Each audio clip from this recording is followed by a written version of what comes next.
ন্যায় দিতে বলে এই তো সব খাবারে হ্যাঁ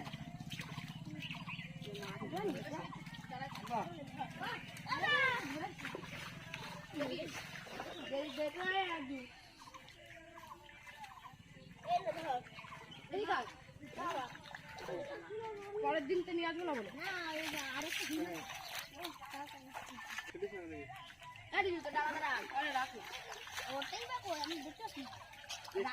আলাদা তোর চোখে চশমা তাহলে হবে না সব জায়গায় ছোটগুলো তো টুকরা আমার তো কিছু টুকরা দেখতে পাচ্ছি দেশি মাছ দেশি মাছ